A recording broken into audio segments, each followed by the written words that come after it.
Look at how we typically measure a successful leader today. Massive stadium crowds, skyrocketing organizational charts, and a commanding, charismatic personality. We have access to more leadership frameworks and management tools than any previous generation, yet so many modern organizations and families are still plagued by burnout, manipulation, and cultures of fear. This is the pattern of Babel. It's what happens when rapid growth is prioritized over righteous character. You don't end up with a healthy community. You create an oppressive system. The required antidote is an ancient prophetic blueprint found in Isaiah 32. This represents the Zion model, a completely different approach to power and government. In God's kingdom, authority carries the exact weight of a leader's private character. The size of the platform is irrelevant. The prophetic blueprint found in Isaiah 32 verse 1 begins with a strict prerequisite. A king must rule in righteousness. The Hebrew word tzedek means structural alignment, a crooked line locking against a vertical axis. This alignment flows downward, producing secondary leaders who operate with mishpat, or justice. Mishpat acts as a filter, blocking favoritism and ensuring only what is fair passes through the system. This is why a leader who preaches kingdom values publicly, while permitting manipulation in the layers beneath them, is so dangerous. The misalignment in the ranks proves the core is compromised. A structure without tzedek at the top and mishpat in its ranks fails to represent the government of Christ, no matter how successful it looks to the public. Isaiah 32 verse 2 moves from structural requirements to atmospheric proof. It shows us what a leader's character actually does to the people around them. The first piece of evidence is a shelter from the wind. Imagine a violent dust storm halting at the boundary of a calm, protective dome.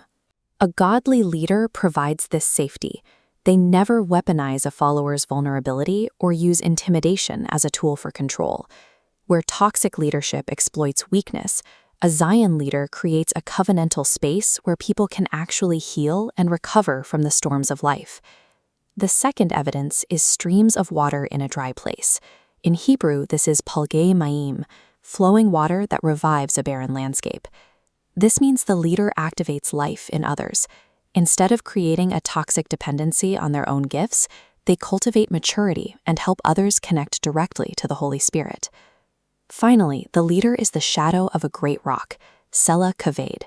This represents a massive, unmovable stability. To provide this kind of shade, a leader must have significant internal weight. This is where many fail. If a leader lacks internal mass, perhaps because of unhealed wounds or a desperate need for validation, they cannot be a rock. Instead, they become a vacuum, pulling energy from followers to fill their own void. You cannot provide shelter or living water or stability for others if your internal world is empty and easily shaken. There is a fixed law in the kingdom. Righteous leadership breeds safety, while misaligned leadership breeds anxiety and chaos. If you want to measure a leader's success, look past the organization's size. Look at the condition of the people living under it. Are the weak being restored or humiliated? Are families thriving, or are they being sacrificed to the demands of the ministry? Is the atmosphere one of peace or constant pressure? You cannot lead others into God's government if your own private decisions, your finances, your motivations, and your hidden life are not fully submitted to Him first. Think about your own presence in the lives of others. Currently, are you a storm or are you a shelter? Go to the hidden place.